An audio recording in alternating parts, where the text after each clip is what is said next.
We chant the four great Bodhisattva vows.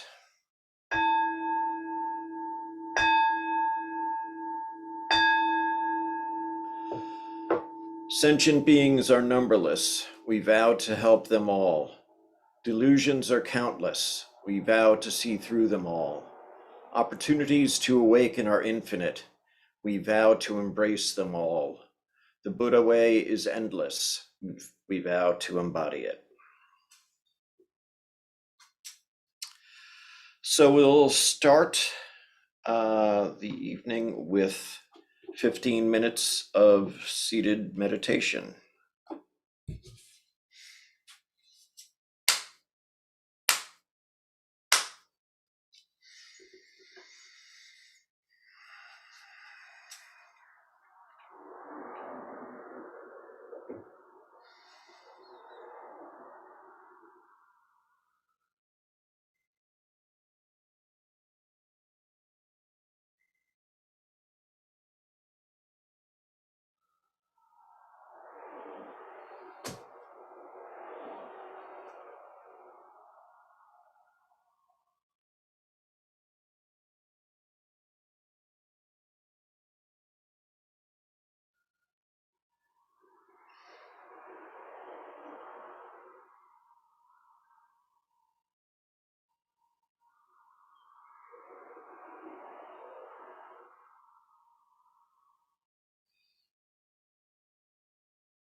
Chant the Gatha on opening the sutras.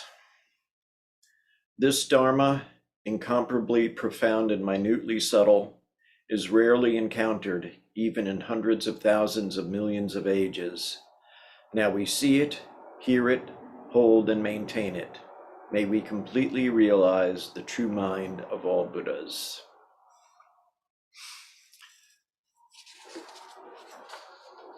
Well, pull up a chair, get comfortable, relax. Tonight I wanted to talk about something that in some cases might elicit the response from you of, wow, he must have really dropped a lot of acid. Perhaps not. I didn't drop a lot of acid, so you would not be accurate in that assessment. But anyway, and it struck me also that in the days of the Zoom call, where if you move in a certain way, your hand can sort of merge into the background, or your face or whatever body part might move in the out of the camera range. So it brought me back to a one of my realizations that I had after a prolonged meditation session. And it was that, you know, if you go back to like the traditional sort of view of atoms, where it's a bunch of electrons orbiting a nucleus and there's a whole lot of space in between said electron and said nucleus, that if given all that space and given all the atoms in my body and the body of all other things, all other phenomena, that if I timed it just right for one infinitesimal second, I could actually fall right through something that would seemingly be solid. Just like my hand sort of can disappear into the background in a Zoom call. And yes, admittedly, that is one of my odder observations, but it's one of my observations. So that also led me to think of Huayan practice, and a couple of the Huayan patriarchs, Tushun and Fatang, talked about the interpenetration of all dharmas without hindrance. And Huayan Buddhism, if you're not up on it, which would be understandable, is the school of Buddhism that uses the Avatamsaka or Huayan or flower garland sutra as its basis, whence it springs. So, and then that also made me think of something that I believe came from Dogen about delusion and awakening. And so I want to read something that's from the Huayan corpus. Because emptiness and existence merge, are not yet one. Excuse me, let's try that again. Because emptiness and existence merge and are one, yet not one. This practice can also be analyzed into 4 propositions. Because existence is emptiness, you do not abide in birth and death. Because emptiness is existence, you do not dwell in nirvana. Because emptiness and existence are one whole, both being there, you dwell in both birth and death and in nirvana. And because emptiness and existence cancel each other out and neither remains, you dwell neither in birth and death nor in nirvana. Now, the Dogen thing had to do with, as I said, delusion and awakening. And you could even throw in the thing that you might hear in some Zen circles about samsara is nirvana. And on the one hand, you could look at it as, well, samsara is nirvana. What does that mean? It means this is as good as it gets? Well, not really. That's not quite how it should be read. It goes back to what I just said there about emptiness and existence, and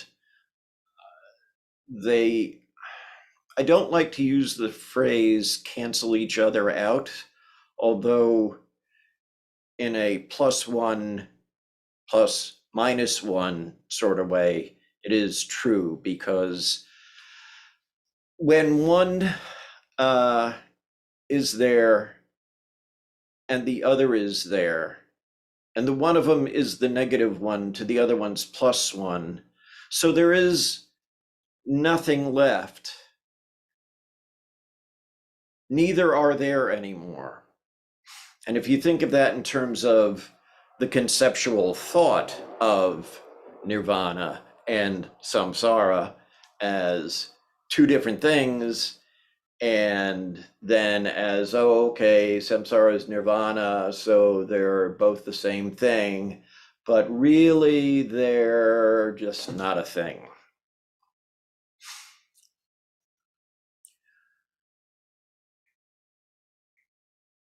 Delusions, erroneous views, unwholesome actions, do they somehow evolve into awakened thoughts, awakened views, awakened actions? Do you start out as like delusion and then you somehow evolve into awakened? Dogen's proposition was that no, there is that and there is this, and they both exist simultaneously and not exist simultaneously. Do weeds somehow like evolve into flowers? Well, no. They're both vegetation, and we like one, so we call that a flower, and we don't like the other one, so we refer to that as a weed. But, you know, they are two, yet one also, as we like to say sometimes, not two, not one. If we get stuck into terms like emptiness and existence, and even thinking of them in terms of them being merged, we're missing it. We're stuck in conceptual thought. The one thing we do have to evolve is getting past the layer of conceptual thought we have on these things where it's all academic and there's emptiness and there's form, and then form is emptiness and emptiness is form. And the fact is that, as Fatsang points out, yeah, they cancel each other out. So what's left is, as some in our school would like to say, kots. Water and waves, common metaphor, right? You can tell the difference between still water and a wave. You may not be able to tell where one starts and the other one stops, but they're identical in their wetness. Yet the waves are doing this and the still water is like this, but they're both part of the same thing. weeds and flowers, yeah, they're both occupying the same bit of dirt. They're both vegetation. They don't add up to something, right? Delusion doesn't, as I said, evolve into awakening. Delusion doesn't count for more than awakening. It's just there's delusion, there's awakening. There are both and neither. Touch more reading here. Scripture says sentient beings are themselves the character of nirvana and do not become any more extinct. Moreover, attaining nirvana is the nature of sentient beings, which does not undergo rebirth. Scripture also says those who come to realize thusness do not see birth and death and do not see nirvana. Birth and death and nirvana are equal and without distinction.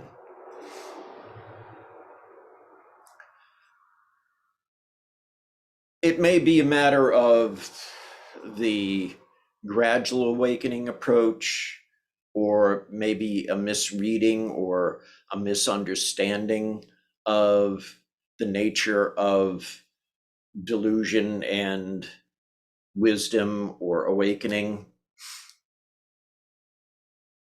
Delusion isn't necessarily a bad thing, and awakening isn't necessarily a good thing. They're equal without distinction. When we realize that they're both concepts, and rather than just this, they're that, then maybe we're really starting to get somewhere, which is nowhere, which is where we are, right here, right now, from moment to moment to moment.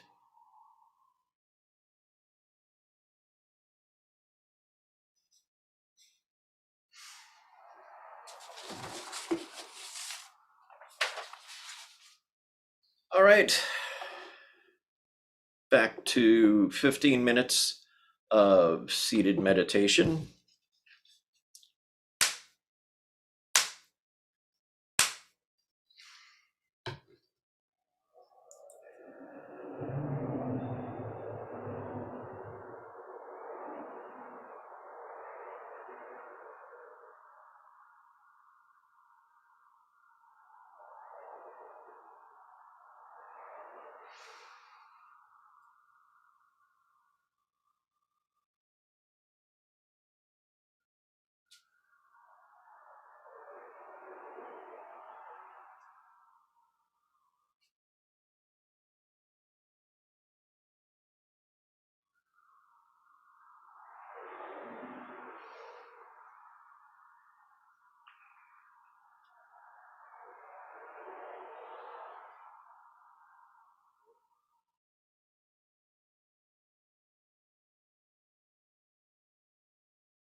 We'll chant the Heart Sutra.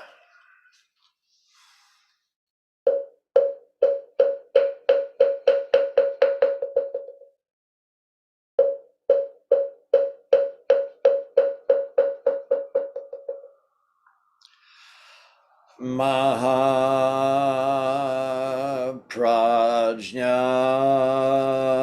Paramita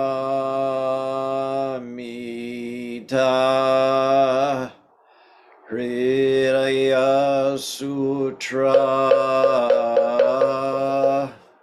Avalokiteshvara Bodhisattva, when practicing deeply the Prajna Paramita, perceives that all five skandhas are empty and is saved from all suffering and distress. Shariputra, form does not differ from emptiness. Emptiness does not differ from form. That which is form is emptiness.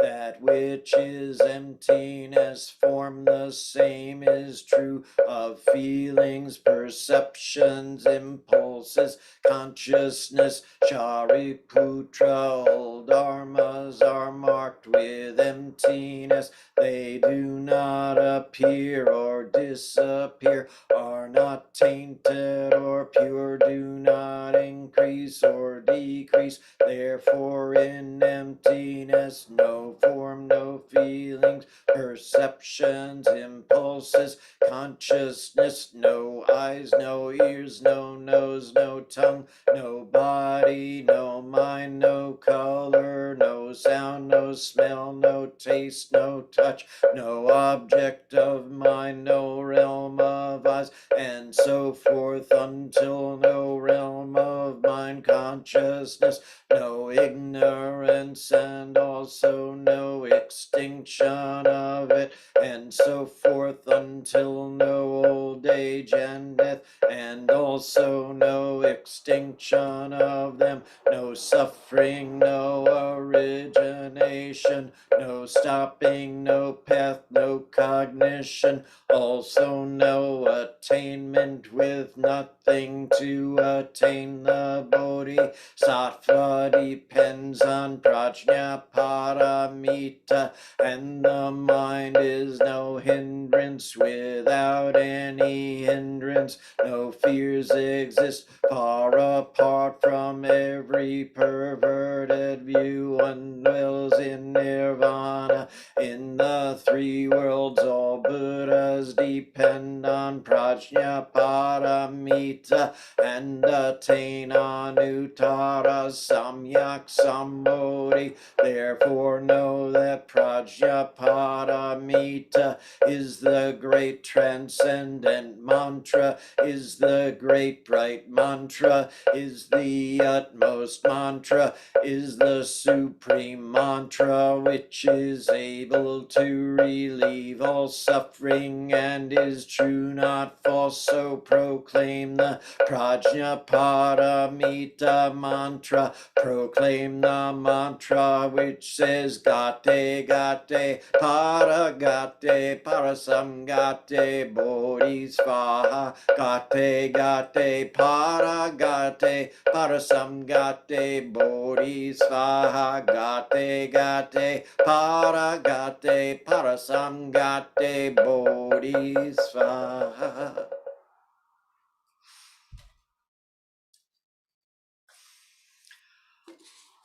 So this is the point where we have taken to making dedications of merit. So if there's someone who you have in mind that's ill or in trouble, facing dire straits, whatever it might be, keep them in mind. There'll be a point where you can mention their name.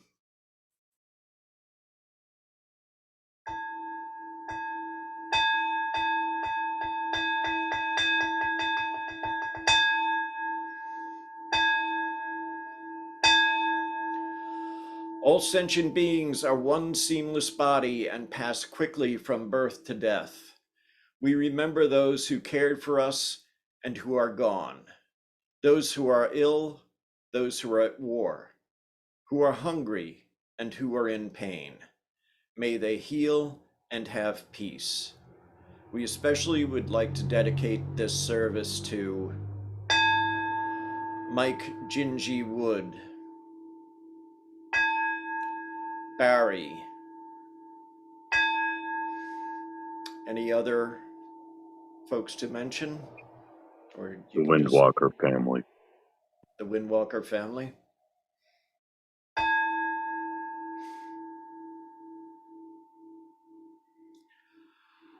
All beings in the 10 directions, subject to the greed, hatred, and delusions of themselves and others.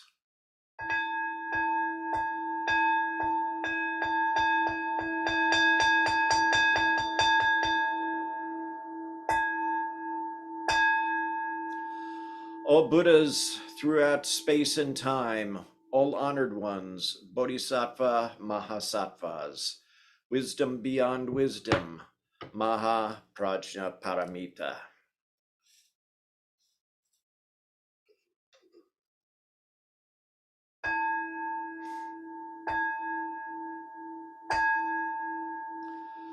Life and death are of supreme importance. Time passes swiftly by and opportunities to awaken are easily lost. Strive to realize your true nature. Do not squander your time by night or day. And I will now extinguish the candles and we